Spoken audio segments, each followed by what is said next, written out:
from your own play a bit, and we saw that in that last game. Leftovers with heads-up play, but yeah, I'm definitely I'm ready for the next one, and I want to see Trick come out swinging, because if they fall apart here a little bit, I don't want exactly. I don't want that to be like a 3-0 or 3-1. I want to really see the sparks flying now. Well, so they come in there are tools available for Trick Esports for this battleground. I mean, that Goldan is still up and available, something that Crosby's played in the past. He's been favoring that Hanzo a lot lately, but Leftovers have shown and identified that, okay, Hanzo is important for Trick Esports. Let's check that away. I don't think he's going to get it again, so that Goldan definitely needs to come up as a part of the equation here for trying to get a victory. Let's go into it. 2-minute Spider Queen. First ban available as Trick Esports will be opening up the series for us. Tomb is also, of course, again, another interesting map here for sure. 1-1 track record for Leftovers. It's a 50% win rate. Again, for them, that's not bad, considering that overall they are not looking too hot. When we're looking towards Tricked, they have 6 maps played, or 6 games played on Tomb, and they have 4 losses, 2 wins. So for them, it's not really the best map here. Leftovers chose the map for a reason. They feel confident here now, and they know that for Trick, they had some shaky results there. But how is Trick going to run this? They have the first pick now, and at this point, we're talking about bans again. Okay, so we're targeting the front line for now. We're going into Garrosh. We're not trying to target the damage dealers. Again, we had Tracer taken away from Leftovers. And that's the immediate first question that I have. You ban Garrosh over Tracer. Do you pick Tracer yourself for Macke, or do you leave it open and risk that DAB gets another impactful hero? For me, I feel like depending on what Leftovers bans out, if they leave Diablo open, right? Or if they leave Diablo, Tracer, and Genji open, and they ban another hero, right? I think you pick up the Diablo, and then you just grab whatever's left for that second and third. But if they ban Genji, suddenly, yes, the priority goes up for me. Grab Tracer for the level 1, and then we'll deal with Diablo as we have to. Yeah, I'm really curious to see how Leftovers is also going to deal with this, since there is a chance that they are banning Tracer themselves. So that could also happen. We still have Genji open for Macke, so there's a lot of things to consider at this point, and it all hinges on what does Trick want to pick first. Genji banned out, Macke doesn't get it, and now the Tracer question. Do you open up with Tracer if you're Trick Esports, or do you leave it for DAB? And I agree with you. I think pick Tracer, pick it now, because if you don't, then you might be in a hell of pain. If we don't get a Tracer here for Trick Esports, and we're getting a Diablo, I'm expecting a double support composition. I'm expecting Tassadar for Macke. Okay, so if you don't go Tracer as the first pick, it had to be Diablo, I think. Yeah. If you ban Garrosh, you ban the front line already, you ban out the second best tank that we currently have. The map extends Diablo, so you want to go into that, and they do that. But that leaves Tracer open, and now the big question, of course, remains, is Leftovers even going down that path? I mean, they have other options. We talk a lot about how the meta is currently shaping certain heroes, Medivh even coming in right now, and they go Medivh Malfurion to open things up. Now, there's a few things to say about that. Medivh, first of all, as a pick for themselves, is taking it away from Trick, so we can't see any kind of Diablo and Medivh composition. After Medivh was already highlighted, personally, I expected still Tracer to come out as the next pick here. Because Leftovers in particular are a team, if they don't get Stukov or Malfurion, they are more so than any other team comfortable to go into that Rhaegar play. Linked is just a fantastic Rhaegar, has been one-tricking it for a long time before he really broadened his hero pool, and he's a fantastic support to have in the backline. But Leftovers doesn't show anything yet. From that, this is actually a very flexible opening. It's a flexible opening, but one that I'm worried about. We had a Medivh played by Blitniki, I believe, 2 weeks ago with Dragonshire being in the map, and it just wasn't a Medivh that I thought was really impactful in the game. Now, I understand pulling it away from Diablo, but I feel like that Tracer just being left open is such a worry, but perhaps Trick Esports won't even grab it. I mean, one caveat to throw in, if Tracer is picked by Trick now, you still have Medivh as a counter. So there's a couple of mind games going on there for sure. And we have Junkrat again. I'm interested to see if Macke is going to be on the hero once more, and if just the last game was one of those bad games that you occasionally have that you just have to shrug off. But if he's going to be the Junkrat player in this series, he definitely has to step it up compared to what we saw in the last It's a map that you can play Seraph on at least, right? You can hang out on your towers until it gets opened up on the first couple web weaver phases. You're able to defend pretty well. Junkrat is a great pick here, period, when it comes to Battleground. Then again, I wonder, do you need Junkrat if you have Crosby there who can play Gul'dan? True. They may just want to move into the Hanzo again, but I'm worried. Maybe Leftovers will pick it up for themselves. It would be a great way to initiate a combo. I mean, Hanzo is open, Tracer's still open for damage dealing. For Leftovers, of course, another question that remains is what's going to be the bottom lane hero? Are we going to see a Blaze, like layer defenses with Medivhs coming out, with Blazeling coming in? Is that going to be your style here? Stukov banned out first of all. They themselves picked Malfurion, so they ban out the second, the strongest support that we currently have. Trick Esports now thinking about their ban. Malfield is going to be the choice. Want to make sure that Diablo doesn't get burned down too easily and give easy last right stacks. I mean, there's still Tigers to consider for leftover. So True. We need damage now, and we talked about Tracer, we talked about Tigers. There's a lot of options that they have. We could see a Mage as well. You need to somehow target Diablo, and you want to have an impactful hero for DAB where he can really shine. I've been seeing some Greymane in the past. Greymane's also helpful against Junkrat, so that could be an option. It's been getting picked up more and more as of late. I'm so interested to see what DAB is going to be picking up, because it's definitely button key on that Medivh. And then who's going to be our frontliner? Are we going to get the Johanna once again from Lauber? Is there a world where we get ETC? I feel like it's a little bit worrisome against Sonya and Diablo. Yeah, ETC would, I think, be a bit rough or would have some trouble. I probably would enjoy Johanna a bit more, also since the wave clear is something that they still need as well. Sure. Here's the Tracer and the Johanna. Okay, so Tracer over a Tychus and Johanna for the added wave clear, and also then of course trying to work around Iron Skin, make sure that Diablo is not going to be as impactful at that front line against her. But yeah, the hopes are again on DAB. That's what they need to watch out for right now, and I mean that's what Grand Paquette said from the start. We need to be careful. Is there enough protection here for Tracer though? With Diablo trying to dive her, you have the Force of Will. You have Johanna in that front line, Malfurion for roots down. Looks like there will be enough, but can they actually secure kills? Exactly. I'm not so worried about protection for Tracer. I think they have enough with it, especially since DAB is very solid on the hero. I'm also worried, do you get the kills? Yeah. Is that something that you can accomplish here? Because you have to target, taking down Diablo should be pretty rough. So the question is, who do you target? It's most likely going to be Junkrat. That's what we're going to see here. The last pick is also still open, so that could give us a bit more damage. Leoric on the last pick might not be a bad choice here for them, getting a bit of Drain Hope going against him. A bit of an easier time if he goes down, can keep him in those fights. I would probably even like that more than Blaze at this point. Uther and Hanzo coming out once again. Crosby staying on top of that Hanzo. Really enjoying those arrows and trying to beeline them down and focus on a target. And now it's about that side laner. Who do we get for leftovers? You mentioned Leo. Blaze might be a little bit too low on the damage, but still more protection if need be. I mean, Blaze is great for interrupting around the turning point, so that's one of the big advantages that he has, but you already have a couple of tools. So yes, Leoric is still an option for them. What about Thrall? I wouldn't hate Thrall either. You have to be careful around Diablo, but you have more damage. That's the big advantage of Thrall in this setup, that you have a bit more damage that you can push out. Now again, we have to just accept Thrall is still a bit shaky. He came in yesterday with a 0% win ratio, and he picked up 2 wins in yesterday's games, but he's currently in Europe still sitting at 2 wins and 8 losses. So we have him with a 20% win ratio. Nothing really to write home about. Yeah. Leoric might have been the better choice there, but Thrall, when it comes to damage output, has the upper hand. I've been enjoying him as a bit of a pseudo tank buster actually in the late game. He has Ancestor Wrath at level 7, and then you get the Alpha Wolf at level 16, and you chunk down tanks pretty quickly, and it's almost surprising when that damage comes out from a Thrall. So we can see that be pretty effective here, as if we get to that late game, that is, as it is Tomb of the Spider Queen. Yeah, so Thrall can definitely be the answer for them. Again, I'm coming back to Leo. The Drain Hope against Diablo would have been great. We can maybe set a trap for someone. It's rough though, because how much value did you get really out of your Entomb with the setup that is being run here? And you also don't want to set something up for Diablo to get another stun into a wall. So that's probably one of the things that deterred them a bit here. But yeah, we're going to see how much of an impact Thrall can have. Again, we saw a few wins with him. Question is, can they get the damage out? Do they have the survivability?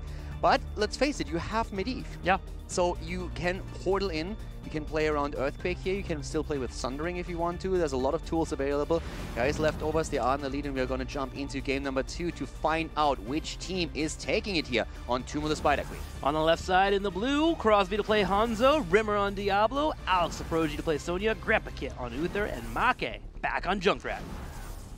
And over to the right side of the map, we have the leftovers with Lauber on Johanna, DAB on Tracer, Blake Kidney on Medivh, linked on Malfurion, and Potiboss on Thrall. Keep an eye on that Tracer.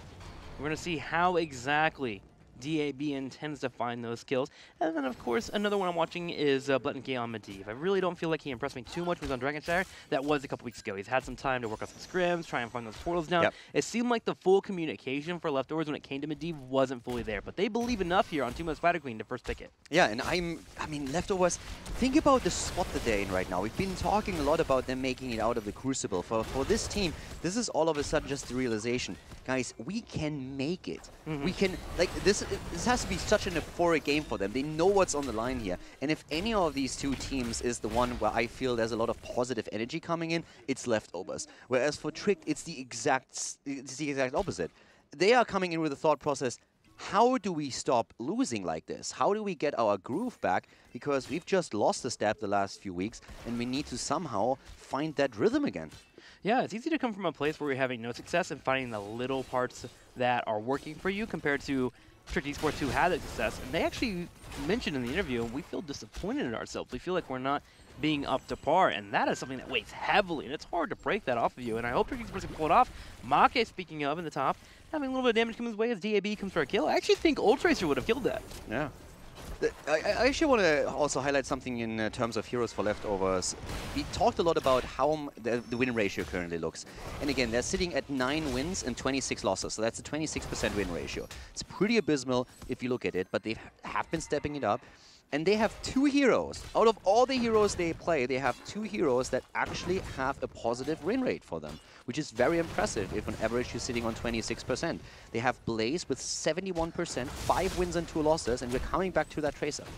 5 wins and 3 losses. That's a 63% win ratio that they have on DAB with Tracer. This is really impressive considering how much they usually lose. So this is one of their key heroes that they can play in these styles, and that's where we have to focus on. We need to watch out for DAB and see if Tricked Esports can shut him down. This lack of wave clear, man, kind of hurting Leftovers a little bit, having to bring 4 people down in the bottom lane to deal with just the Giants that Tricked Esports grabbed pretty quickly.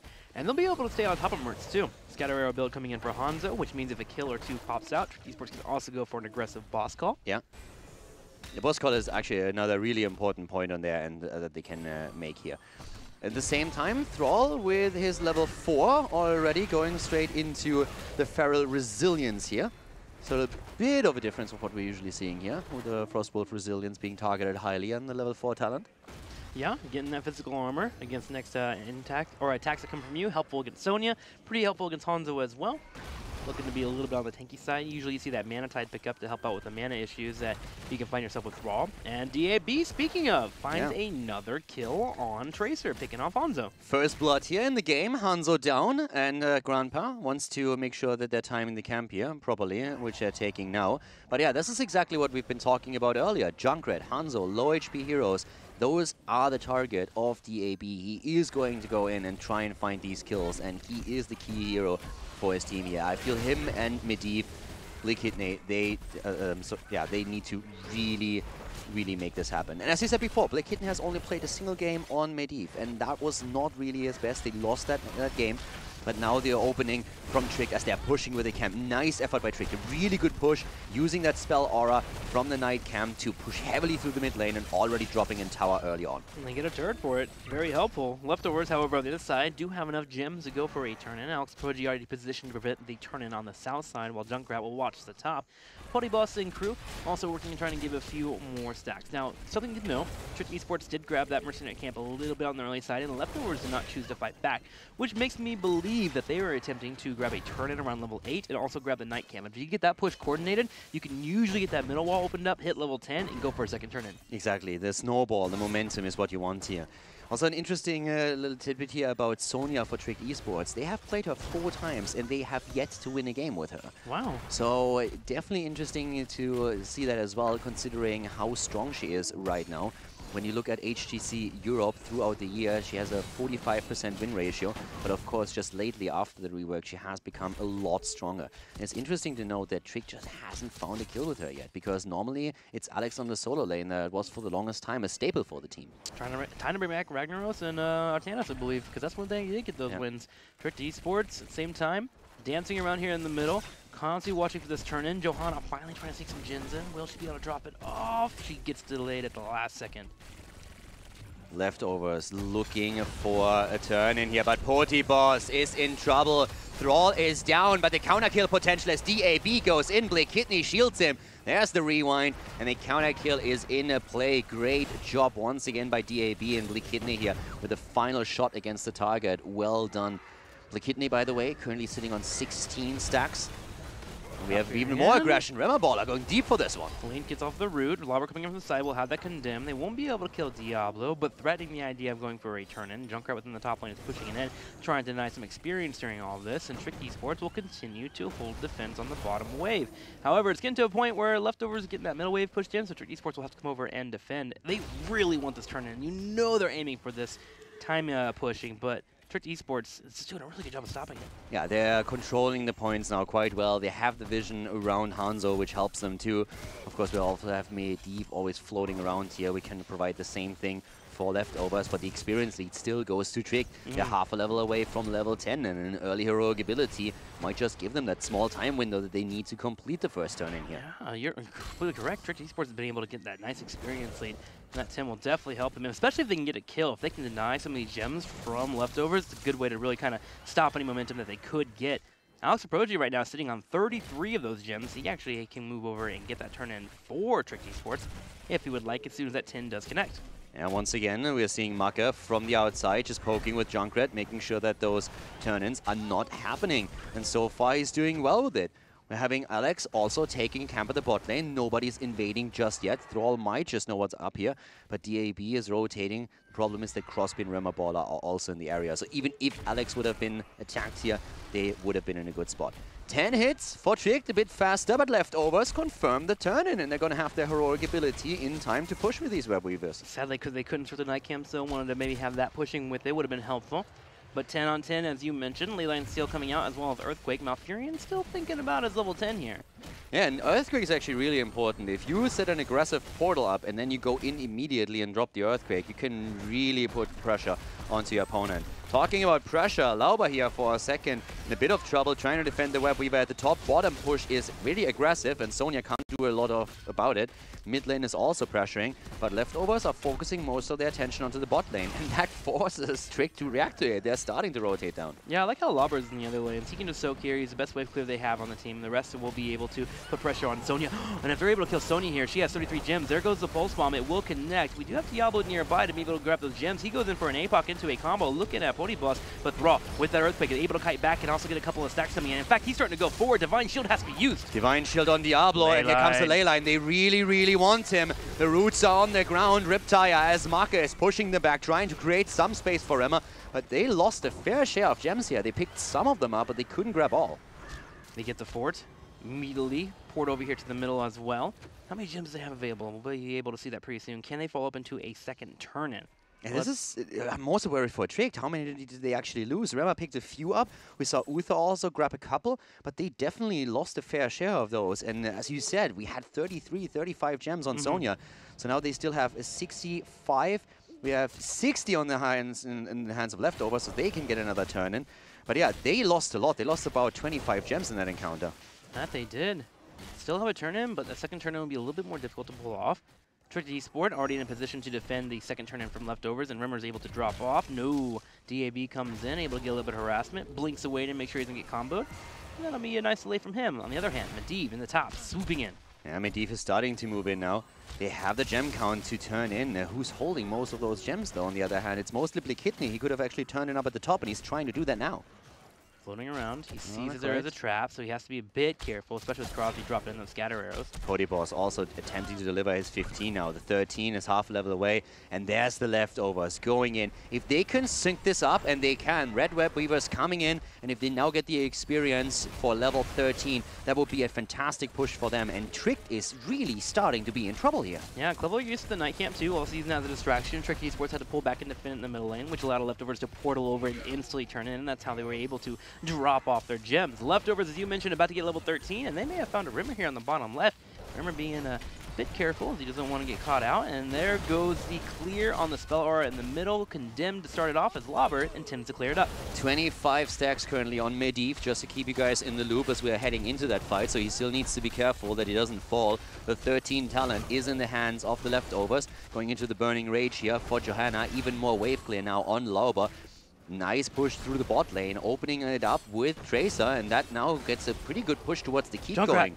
In the middle, Tracer goes in, tries to drop a pulse bomb, and gets the kill. Make falling once again. Leftovers open up the middle of the map here, and they're able to grab that forward. And now they have the option to go to the top, break open that first layer of defense, or even go bottom and break the keep wall. They decide to go top lane. They go for a condemn. They're looking at Rimmer, and they're trying to reset those souls. Divine Shield again on Diablo had to be used here, and the second fort falls. Bot lane, in the meantime, is heavily attacked by those web weavers. We see the boss call made by leftovers, but the defense of the bottom is super important for Trick now because the wall is already gone and the web weavers are knocking towards the keep. That's a huge problem actually at this point. Boss is now also about to be taken, and that's just the rotation is not going to be quick enough, I feel. Leftovers are absolutely playing Trick right now. 4 kills against 1. And so much of this comes down to DAB. We've been talking about the potential Tracer banner. Map 1, Trick actually did it. But right now, he's running circles around them. He's looking fantastic here. Blednicki looking great too. Going to be waiting for Trick Esports to turn in, and they do. They're going to have those web weavers pushing in an opposite lane. So at least they have a tool here to slow down this boss push in the top. Leftovers willing to trade out those gems for an easy defense. But as you mentioned, Leftovers is kind of running around Trick Esports. Off of this, they should get level 16. They're even looking for a kill as Tracer moves in and puts some damage on Oxaproji, but it's just Rimmer on the corner. He gets comboed, but the perfect force of will make sure that Tracer takes 0 damage. Heads up play by Billy Kidney. That was a really important move they made. The arrow misses completely. Junkrat goes in, but once again, Diablo in trouble. Diablo with the 43 gems that he has. He's in so much pain right now. He goes down. He's not going to be the only one. There's also Sonya, and this is just a nightmare. Linked is still keeping tracks of Alex, and Sonya is not going to get out of this one. Linked with a Moonfire kill to the face, and there goes Sonya. 60 gems, lost more than that even. The boss at the top is cleared up, but this is a disaster for Trick Esports at Leftovers. Grab level 16 and now have 6-1 kills. That was definitely their comeback, and now Trick Esports is trying to force a fight. They go in straight for a combo in the middle lane, but another pulse bomb straight into Rimmer, trying to force an issue that they just can't pull off. DAB easily turns around and gets 2 more kills. A total of 3 down for Trick Esports right now, while Sonya is about to spawn in about 5 seconds. A 4th falls too, with Uther getting picked off. Trick Esports is falling apart. Yeah, they absolutely are falling apart here. At this point, Leftovers are just embarrassing their opponents. This is just crazy. 9 kills against 1. Leftovers with perfect play here. They go to the top. They can still defend against the web weavers. A lot of experience to be picked up as well. For Leftovers, the biggest question right now is really, what do we do next? What do we do with our advantage? How many gems do we have? Do we have the turn-in? Yes, we do. We can complete it. We can also sync it up with a night camp push through the mid lane. But that's a nice move. Nice attempt here. I'm liking it. DAB still moving away. But that was actually a very heads-up play. Great arrow that we saw from Crosby. And then Alex trying to capitalize it with a quick insta-kill against Tracer. But DAB not completely caught off guard here. Able to move out of it. Well, again, Trick Esports lost a lot of members in the last couple minutes. 9-1 in kills. But they did get that top lane opened, which is good if they're able to find a boss play later on. They also got a little bit of experience with that fort being killed off with their web weavers, so at least they have something in the game. They're about a half a level away from 16 themselves, and they still have keep. So while they've had a rough mid game here, heading into the late game, they still have possibilities. We just saw a moment of brilliance there where they could have had that kill on Tracer. Yeah. If they can find more moments like that, that's where they start to put themselves in a spot where they stop Leftovers. Leftovers, they want keeps now, and they're going to try and get it with this turn-in. Trick is still half a level away from level 16, so we have a 1.5 level lead for Leftovers now. But keep in mind that Diablo has lost his souls as well. He's currently sitting at 2 souls. That's just not enough, and that's a great invade that we're seeing. This can actually happen. Leyline is completely missing, but the fight is still raging on as the Divine Shield is being used on Alex. He gets the camp. Boss moves out of it, but they're attempting to turn it around against Remaballer, and he's already slowed. The Earthquake comes in. If they can drop Diablo again, that would be fantastic, but they just barely miss out on it. Lightning! Oh, Boss was trying to go for it, willing to dive into a keep. And that Earthquake, again, keeping Thrall alive. Good control from Trick Esports on keeping that camp on the bottom left. They just couldn't secure a kill. And now they have to worry about the Web Weavers that are about to be pushing in. Bottom lane is already opened up. Sonya should be there to defend. But mid lane, definitely in trouble. Yeah, Blake Kidney, by the way, 32 stacks on Medivh. just to keep you guys in play as we're going into this, so it's not safe yet. But here comes that push, here comes that opening. They want to try and get a keep here, at least get the damage in. Tricked is waiting for the 16. They're going to have it in just a few moments. There it is. The talent is there. Finally, even talents for them, but 2.5 levels behind us. We are seeing leftovers push through the mid lane, going for the keep. They're trying to push it through. Rimmerball anchoring the side already, looking for a possible engage. And they're going in, they're trying to get the kill, and Junkrat is down. Make that a dead red, as we have Alex moving into the backline, trying to see if he can maybe pressure Medivh. Not so much. The double kill as Sonya goes down. Diablo makes it a triple, and leftovers 12 kills against 1. A 3-level lead is just cleaning up house. And Grandpa Kid getting silenced there, couldn't even drop down the Divine Shield if he had it up and available. Blendiki and crew going in the top lane, and they have a massive wave. Can they end on the core? If Thrall's able to work in those auto attacks, they'll be able to do it. They also hit level 20. 20 is in. They have their Storm talents now, and they're going for it. Here comes the ley line, and goodbye Hanzo. It was nice knowing you, bro. Grandpa Kette also on the run. They can take the kill, or they can take the core. It doesn't matter anymore. Leftovers is going to end this with a 2-0 here, as we see the core falling. Tricked Esports destroyed as DAB confirms another kill, takes down Uther, and they are moving in to finish what they started. Tomb of the Spider Queen. Leftovers once again victorious, and the 2-0 lead over Tricked Esports. Leftovers have found their fire, destroying in game number 1 and game number 2, even more so in game 2. Gotta say, Medivh delivered for me this time. You know, Dragonshire last time, wasn't a fan of it, but here on Tomb of the Spider Queen, lots of great moments from Blendiki. I feel sorry for Granite Gaming and Worst Positioning. They come in and watch these games. They watched yesterday Diamond's game, and they said, maybe we're not going to pick the team that just took nearly 2 maps off Dignitas. Probably leftovers of the week one. Now they look in here today and they're saying like, well, I'm not quite sure what to expect here, but that's pretty brutal. So this is starting to be a bit rough for Open Division teams as well, but it's rougher for Tricked. And of course the question, I mean, I can imagine a world that if Tricked actually ends up in the Crucible, the Open Division teams are looking at this and saying like, Tricked is the team to pick. Sounds crazy, but we are picking Tricked now because they are just falling apart. We'll see if they can pull themselves together. We'll get ready for a game number 3. Leftovers is up 2-0, but Tricked Esports will be looking to drive their own victory. We'll be right back.